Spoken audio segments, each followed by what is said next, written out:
आपने कभी सोचा है कि मैथ्स में एक टॉपिक होता है डेसिमल्स। सो उस पर्टिकुलर टॉपिक के लिए डेसिमल्स ये वर्ड क्यों यूज किया गया? इसके पीछे कोई ना कोई लॉजिक होगा कि वही वर्ड जो है यूज किया गया, डेसिमल्स ही वर्ड जो इस पर्टिकुलर टॉपिक के लिए यूज किया गया। अदरवाइज इतने सारे वर्ड्स हैं, कोई भी यूज कर सकते हैं, है ना।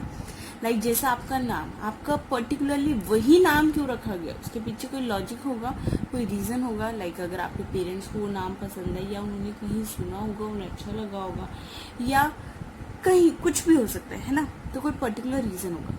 सो अब ये जो वर्ड है डेसिमल्स, तो आज हम जानेंगे कि डेसिमल्स जो ये वर्ड है, इसका इस पर्टिकुलर टॉपिक का नाम जो है डेसिमल्स क्यों रखा गया, इसके पीछे क्या लॉजिक है और डेसिमल्स क्या होते हैं। डेसिमल जो है बेसिकली लैटिन वर्ड से जो है आया है, लैटिन वर्ड डेसिमस से जो आया है, इसका मीनिंग क्या होता है? टेंथ। क्या मीनिंग होता है इसका? टेंथ। बट ये इसका रूट वर्ड नहीं है, रूट वर्ड है इसका जहां से ये आया है वो है डेसिम, और उसका मीनिंग होता है 10। क्या मीनिंग होता है उसका? 10। तो रूट वर्ड था डेसिम 10, ठीक है, जिससे डेसिमस बना लैटिन वर्ड जिसका मीनिंग हो गया 10th, और उससे हमारे पास वर्ड आया डेसिम। तो इट मीन्स कि डेसिमल और 10th या 10 में कोई ना कोई लॉजिक होगा। सो अब यहाँ पे मैंने लिखा 10, यहाँ पे मैंने लिखा 10th, क्या ये दोनों सेम चीज है? नो, इन दोनों में क्या है? डिफरेंस है। कैसे? अब मैंने एक फिगर ड्रॉ करी, इसके मैंने 10 पार्ट्स कर लिए, 1 2 3 4 5 6 7 8 9 एंड 10। तो मैंने कितने पार्ट्स किए? 10 पार्ट्स किए। बट अगर मैं इसमें एक पार्ट शेड कर दूं तो इसका क्या हो जाएगा कि मैंने टोटल 10 पार्ट्स में से 1 पार्ट शेड किया, दैट मीन्स 10th पार्ट।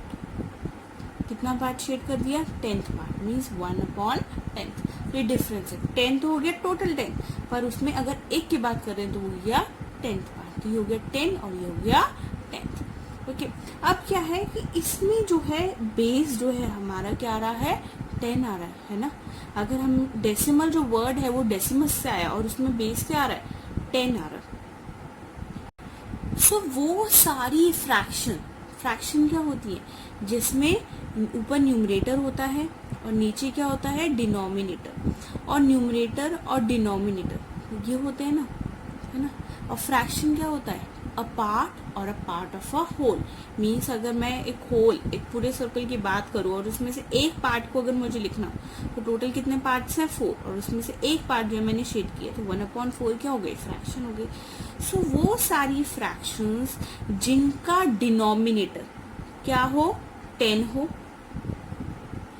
या फिर बेसिकली क्या हो? पावर ऑफ 10 हो। Power of 10, power of 10 means 10 लिखा हमने, ठीक है। अगर मैं 10 को 10 से मल्टीप्लाई कर दूं तो कितना आ जाएगा? 10 10 जा 100। और 10 को अगर 3 टाइम्स मल्टीप्लाई कर दूं तो देखो 1 2 3 30, तो 30 एज इट इज। बाकी 1 1 जा 1 1 1 जा 1 1000 आ गई। सो ये हो गया 10। ये कितनी बारी हम मल्टीप्लाई कर रहे हैं? 1, सो 10 की पावर 1, ठीक है। इधर हम 10 को कितनी बारी मल्टीप्लाई कर रहे हैं? 2, सो 10 की पावर 2। इधर 10 कितनी बारी आ रहा है? 1 2 3, 10 की पावर 3। सो डिनोमिनेटर, वो फ्रैक्शन जिसका डिनोमिनेटर क्या हो? पावर ऑफ 10 हो, उसको हम क्या कहते हैं? डेसिमल्स। क्या कहते हैं? Decimals. A fraction whose denominator is power of 10 are known as decimals. Okay, अब हम ये जानेंगे कि लाइक डिनोमिनेटर 10 हो या 100 हो या 1000, तो इसके पीछे लॉजिक क्या है? क्यों हम ऐसा कह रहे हैं कि जो है हमारा डिनोमिनेटर पावर ऑफ 10 हो? अगर हम कोई भी न्यूमरल की प्लेसेस लिखें तो हम राइट हैंड साइड से स्टार्ट करते हैं, ठीक है। लाइक अगर मेरे पास नंबर है 834, ये बेसिकली क्या है? न्यूमरल है। तो अगर मैं इसकी अगर प्लेसेस की बात करूँ कि ये 4 कौन सी प्लेस पे, तो 4 कौन सी प्लेस पे? 1s पे। 3 कौन सी प्लेस पे है? 10s पे। 8 कौन सी प्लेस पे? 100, है ना।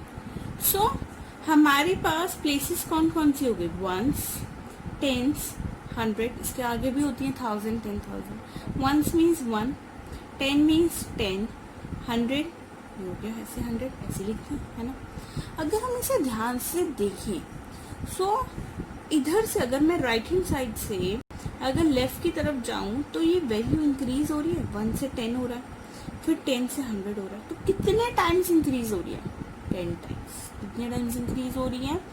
10 टाइम्स। इधर अगर मैं देखूं तो वैल्यू इंक्रीज हो रही है कितने? 10 टाइम्स, बाय 10 टाइम्स, है ना। लाइक 1 10 जा 10, 10 10 जा 100, ठीक है। और ये अगर मैं उल्टा देखूं तो 100 से 10 हो गया, 10 से 1 हो गया। मीन्स अगर 100 को मैं अगर डिवाइड कर दूं 10 से तो आ गया 10, ठीक है। फिर 10 को 10 से डिवाइड कर दूं तो आ गया 1। मीन्स वैल्यू क्या हो रही है? डिक्रीज हो रही है, कितना? 10 टाइम्स, है ना। सो अगर मैं राइट से लेफ्ट की तरफ जा रही हूँ तो वैल्यू इंक्रीज हो रही है, और अगर मैं लेफ्ट से राइट की तरफ जा रही हूँ, लेफ्ट से राइट की तरफ जा रही हूँ तो वैल्यू क्या हो रही है? डिक्रीज हो रही है ना। अब इसी को अगर मैं और देखूं, लाइक 100 10 1, है ना। अगर मैं इसको और अगर कम करना चाह रही हूँ तो 10 टाइम्स डिक्रीज हो रहा है, तो 1/10, 10 आएगा ना, 1/10, ओके। क्योंकि हर एक के नीचे क्या था? डिक्रीज हो रहा है 10 टाइम्स। तो हम क्या करते हैं? सब्ट्रैक्शन जो है बेसिकली क्या है? अगर बार बार सब्ट्रैक्ट करने के बजाय हम क्या कर देते? सीधे डिवाइड कर देते। 10 टाइम्स बार बार माइनस करने के बजाय हम क्या करेंगे? सीधा डिवाइड कर देंगे 10 से। अब और अगर हम और आगे अगर बात करें कि और अगर 10 टाइम्स डिक्रीज कर दें तो 10 टाइम्स और, तो 10 10 कितना बच जाएगा? 100, है ना। उसके बाद और अगर हम 10 टाइम्स डिक्रीज कर दें तो ये कितना हो जाएगा? 1/1000, है ना। सो बेसिकली अगर हम अपना अगर किसी भी नंबर का प्लेस वैल्यू देखें, सो अगर वो राइट से लेफ्ट की तरफ जा रहा है तो 10 टाइम्स क्या होता है? इंक्रीज हो रहा है। 10 टाइम्स क्या हो रहा है? इंक्रीज हो रहा है। पर वही अगर ये है लेफ्ट साइड और ये है राइट हैंड साइड, ठीक है। सो यही अगर लेफ्ट टू राइट जा रहा है तो 10 टाइम्स क्या होगा? डिक्रीज होगा। तो वैल्यू डिक्रीज बाय 10 टाइम्स, है ना। सो ये है 10th का लॉजिक कि जो वैल्यू है अगर हम राइट टू लेफ्ट जाएंगे वो 10 टाइम्स इंक्रीज होगी, और लेफ्ट टू राइट जाएंगे तो 10 टाइम्स क्या होगी? डिक्रीज होगी, ओके। अब ये क्या है? ये 100 है, 10 है, 1 है, ये पूरा होल है, कंप्लीट है। तो ये क्या है? Whole numbers. क्या है हमारे पास? ये होल नंबर्स। क्या है ये? होल नंबर्स, ठीक है। अब यहाँ पे ये क्या आ गए? फ्रैक्शन में आ गए, है ना। न्यूमरेटर अपॉन डिनोमिनेटर, इसका जो हमने फॉर्म किया उसमें numerator denominator, numerator denominator, numerator denominator, means इतने पार्ट्स हैं, उसमें से हम इतने पार्ट्स की बात कर रहे हैं, है ना। सो पार्ट ऑफ होल को हम क्या कहते हैं? फ्रैक्शन। तो ये क्या हो गया? हमारा फ्रैक्शनल पार्ट होगा। क्या हो गया हमारा? ये फ्रैक्शनल पार्ट, ठीक है। और इन दोनों को मीन्स इन दोनों को सेपरेट करेगा एक पॉइंट। क्या? एक पॉइंट, वो है ये। सो इस पॉइंट को हम क्या कहेंगे? Decimal point. क्या कहेंगे हम इसे? Decimal point. सो ये हमारा हो गया होल नंबर, या फिर हम इसे कहते हैं इंटीग्रल पार्ट, ठीक है, इकट्ठा है। ये हो गया हमारा क्या? Decimal point.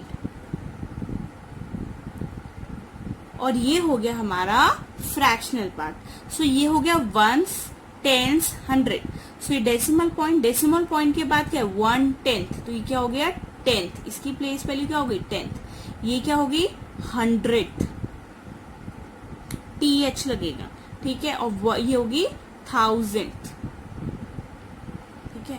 ये हो गया 1s 100 10s 1s, फिर 10th 100 और 1000। ये 10th नहीं है, 10th है, TH जरूर लगेगा। 10th 100 and 1000। अगर अब लाइक मैंने अगर कोई डेसिमल नंबर लिखा 824.031, तो इसको मैं रीड कैसे करूंगी? पहली चीज, पहले हम देखेंगे कि इनकी प्लेसेस कौन कौन सी है। लाइक 4 है, कौन सी प्लेस पे? 1s पे, ये 10th पे, ये 100 पे। ये क्या है? Decimal point. और ये क्या है? 10th प्लेस पे। कौन सी प्लेस पे? 10th पे। ये 100th पे, और ये 1000th पे। ये हो गया 10th पे, ठीक है। ये हो गया 100th पे, और ये हो गया 1000, ठीक है। तो इसको रीड कैसे करेंगे, होल नंबर को जैसे नॉर्मली रीड करते हैं वैसे करेंगे, लाइक 824, फिर ये हो जाएगा पॉइंट। अब यहाँ से हम जो है पर्टिकुलरली हर एक डिजिट को रीड करेंगे, लाइक 824.031, 31 रीड नहीं करेंगे हम, किसी कैसे करेंगे 031, ओके। अब अगर सपोज हमारे पास सिर्फ जो है डेसिमल पार्ट ही हो, लाइक मैंने लिखा 9/10 की बने, मीन्स 10th प्लेस पे 9 है। अब होल पार्ट नहीं है तो वहां पे आप क्या करोगे, डेसिमल पॉइंट लगाओगे और होल पार्ट के लिए आपके लिख दोगे 0। क्या लिख देंगे हम, 0। उसके बाद इसके पीछे, लाइक 10th के पीछे हम कितनी भी डेसिमल, ये पार्ट है, इसको हम कहीं कहीं डेसिमल पार्ट भी कहते हैं, फ्रैक्शन पार्ट भी कहते हैं, इस वाले पार्ट को, ठीक है। ये होल नंबर, ये इंटीग्रल पार्ट है, ये डेसिमल पॉइंट है, ये फ्रैक्शनल पार्ट है, ये डेसिमल पार्ट है, ठीक है। सो लाइक डेसिमल पार्ट में हम लाइक कितनी भी 0 लगा दें, ठीक है। सो इसकी वैल्यू क्या रहेगी, सेम रहेगी, 9 10th ही रहेगा। जैसे कि अगर लाइक हमारे पास नंबर है 91, तो इसके आगे हम कितने भी 0 लगा ले, 91 ही रहता है। तो इसी तरीके से डेसिमल पार्ट में हम पीछे कितनी भी 0 लगा ले, वो इसकी वैल्यू क्या रहेगी, सेम रहेगी। अब जो हमारे पास डेसिमल्स है, इसमें मैंने आपको बताया कि जो फ्रैक्शन है उसमें जो पावर है, डिनोमिनेटर है, वो पावर ऑफ 10 होगा, है ना, पावर ऑफ 10 होगा। लाइक 10 हो सकता है डिनोमिनेटर, 100 हो सकता है, 1000। तो बेसिकली इसको जो है कभी कभी हम क्या कह देते हैं, बेस 10 सिस्टम। इसको बेस 10 सिस्टम ही कहते हैं, क्यों, क्योंकि इसके डिनोमिनेटर में क्या होती है, पावर ऑफ 10। तो इसको और क्या कहते हैं, बेस 10 सिस्टम भी कहते हैं। और बेसिकली ये जो डेसिमल्स है इनका यूज कहाँ पे है, कि लाइक हमारी जो है डेली लाइफ में इसका यूज है। जैसे अगर हम मनी में डील कर रहे हैं, वेट या लेंथ, लाइक अगर आप अपना वेइंग मशीन से अगर अपना वेट देखें तो वो बिल्कुल अप्रॉक्स तो नहीं आएगा, है ना। तो किसी भी क्या आएगा, पॉइंट में आएगा, है ना। लाइक अगर आपका आता है 51.5 kg, सो डेसिमल्स में आता है। तो इसलिए हमारे को डेसिमल जो टॉपिक है वो एसेंशियल है डेली लाइफ के वे भी, ओके। सो ये सारा था डेसिमल्स के बारे में, कि डेसिमल वर्ड जो है बेसिकली क्यों रखा गया, डेसिमल्स क्या होते हैं, okay. Hope you like my video, thank you for watching my video.